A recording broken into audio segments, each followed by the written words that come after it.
कधी ऋषी भोसले तर कधी सत्या जाधव, प्रिन्सही तोच आणि कोट्यवधींचा माऊलीही तोच. बाभुळगाव ते बॉलिवूड असा आहे ज्याचा प्रवास. Architect, actor, television presenter, film maker, प्रत्येक मराठी माणसाच्या मनावरती अधिराज्य करणारा तो आहे बिग बॉस. स्वागत करूया रितेश देशमुख यांचं. रितेश, मनापासून स्वागत आहे आपलं. लय भारी प्रोमो, लय भारी एंट्री. आता उत्सुकता आहे ती तुमच्या होस्टिंगची. तुम्ही किती आणि कसे एक्साइटेड आहात?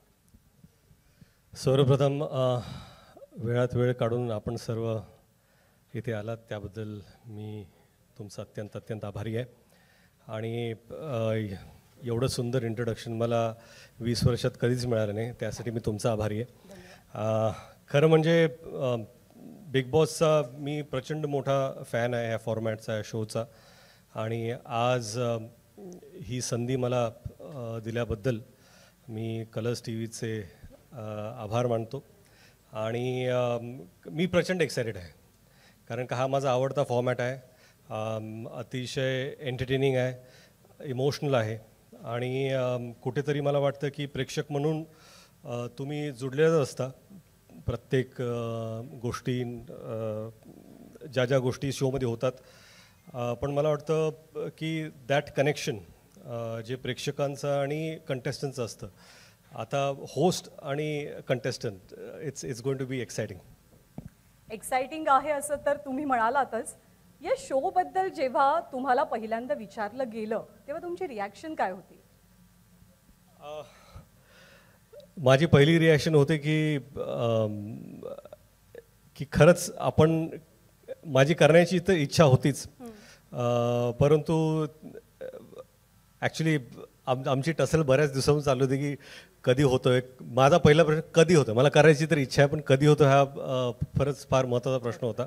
आणि मला जेव्हा हे सांगण्यात आलं की हा शो ह्या तारखेला होतो आहे आणि माझ्या 2-3 शूटिंग्स होत्या, पण मी म्हणालो की मी नक्कीच ॲडजस्ट करीन.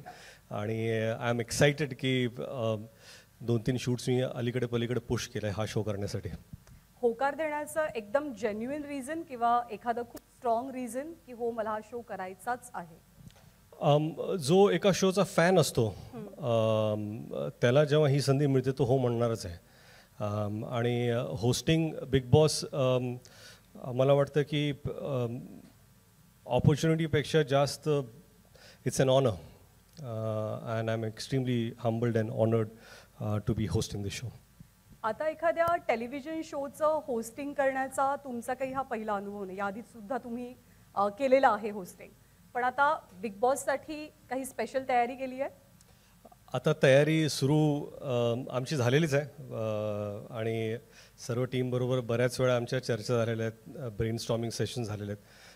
परंतु काय की कंटेस्टंट्स कोण आहेत हे मलाही माहीत नाही आहे, म्हणून त्याची अजून तयारी माझी झालेली नाही आहे.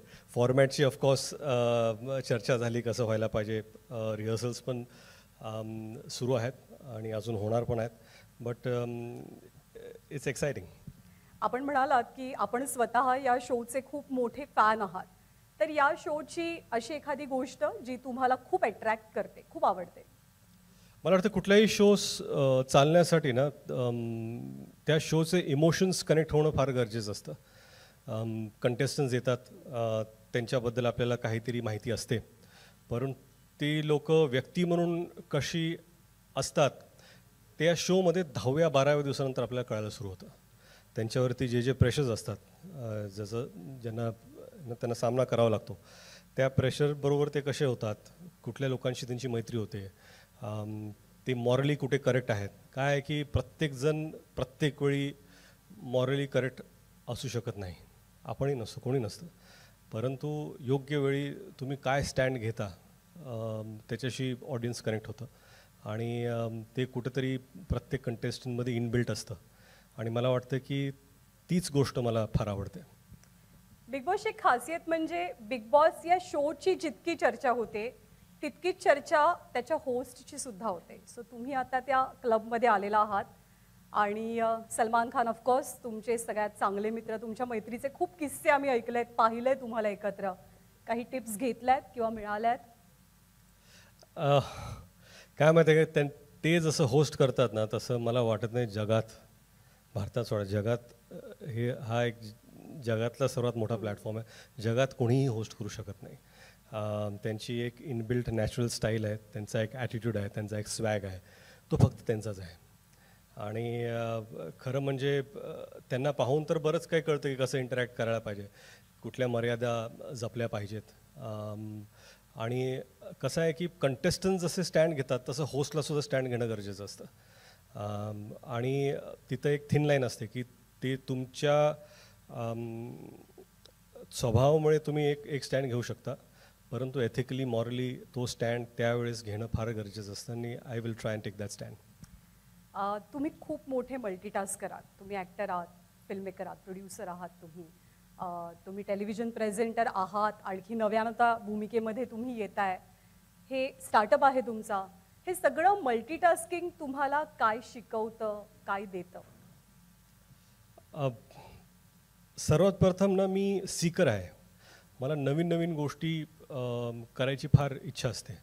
आणि मला जर असं म्हटलं की हे शक्य नाही आहे किंवा अवघड आहे, तर मला असं वाटतं की ते सर्वात पहिलं केलं पाहिजे. आणि आयुष्यामध्ये अशा बऱ्याच संधी समोर आल्या आणि I just took them on. आणि कसं आहे की इट्स नॉट की प्रत्येक वेळा तुम्ही यशस्वी होता किंवा तुम्ही जे पाऊल घेता ते यशस्वी ठरतं, परंतु प्रयत्न सोडले नाही पाहिजेत. And this is an exciting platform. आणि मला वाटतं की सध्या माझ्या आयुष्यात जर काही एक्साइटिंग गोष्ट असेल तर ह्या क्षणी बिग बॉस होस्टिंग आहे. ही तुमच्या आयुष्यातली आत्ताची सगळ्यात एक्साइटिंग गोष्ट आहे. आपण बिग बॉसच्या प्लॅटफॉर्मवरती उभो आहोत. आपण बिग बॉसबद्दल बोलतोय. तुमच्या घरातले बिग बॉस कोण आहेत? माझ्याच नव्हे तर सगळ्यांच्या घरात एकच बिग बॉस असतो, तो म्हणजे त्याची बायको.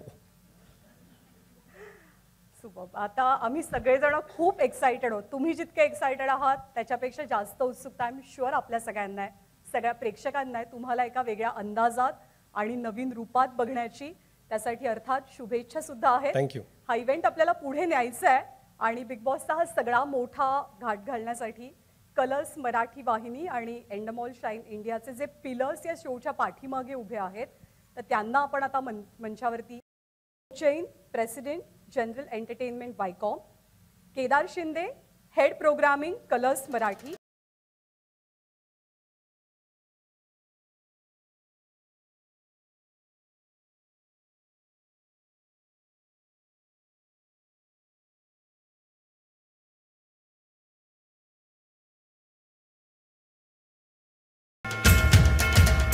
आपल्याला संवाद साधायचाच आहे, आपल्याला बोलायचं एकमेकांशी, पण त्याआधी तुम्हा सर्वांचे एकत्र फोटोज मीडियाला हवे आहेत. सो मी रिक्वेस्ट करते मीडियाला.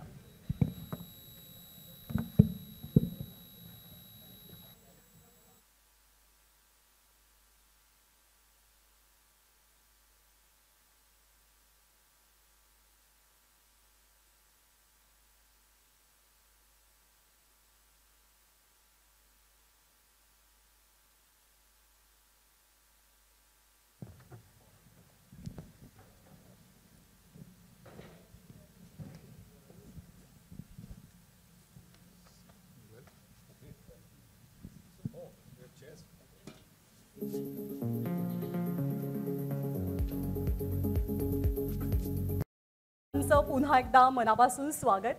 तर आपण गप्पांना सुरुवात करणार आहोत या सर्वांशी. थोडीशी बिहाइंड द सीन स्टोरी काय आहे, यावेळची स्ट्रॅटेजी काय आहे, बिग बॉसचा फॉर्मॅट कसा आहे, तो मराठीमध्ये ॲडॅप्ट करताना नेमकी चॅलेंजेस कोणती येतात, या सगळ्याबद्दल आपल्याला बोलायचं आहे. सो अलोक सर, तुमच्यापासून आपण सुरुवात करूया की actually what makes the current Bigg Boss season stand out from the previous one. Everybody wants to know this, very curious about this. Thank you. First of all, I'm very grateful and warm welcome to all the people who are there here today gathered for this press meet. Thank you everyone, and to our viewers, and also to Ritesh for the gracious hosting of this season. See, it's, the question you are asking is how are we, see, I think it's a little bit of, we should talk about at the end of the show what happens. But at the moment, our ambition is very, very big on this show, this season. We feel that Bigg Boss has done so wonderful across all markets, and we really want to make this season in Marathi very big. And so we are looking at a very 100% fresh approach across all dimensions of the show. We are looking at a very, very exciting bunch of contestants, housemates for the show, the kind of activities and the things which you're planning in the house are extremely unpredictable and very exciting. And besides this, you know, we have Ritesh, which is absolutely very, very fresh and a youthful take on the show. So we're very, very excited. Our ambition is to make it one of the most successful season for Bigg Boss in Marathi, and also something which stands out as many other Bigg Bosses across the country we have done together with Endemol. So regional languages मध्ये स्थानिक भाषांमध्ये सुद्धा of course big boss एक one of the popular show आहे आणि आता तो मराठीमध्ये सुद्धा 2 वर्षांनी पाहायला मिळतोय त्यामुळे त्याच्याबद्दलची एक्साइटमेंट खूप जास्त आहे. One more question for you is how does the big boss franchise adopt it's format for the different regional audiences or the languages? So I think Bigg Boss is an extremely exciting format because there is a center core to it, and then it provides a lot of freedom for anyone to adapt to the regional flavors. For example, it provides a opportunity for you to have contestants from various walks of the life, from various parts of the state or the country. So it provides an option to you have a cultural flavor to the state. Even the tasks, activities which you do in the house can be very easily adapted to the local sensitivities. And also the host is always from the market, someone who is extremely connected and rooted to the market. And someone, because the host plays a very important role, who is a bridge between the consumers and the house. And a person coming who is really connected with the audience, like specifically in this case Marathi audience, is a big important part of making the show adapt to the regional flavor. I think that's the ambition which we are going ahead with. Thank you. Thank you so much.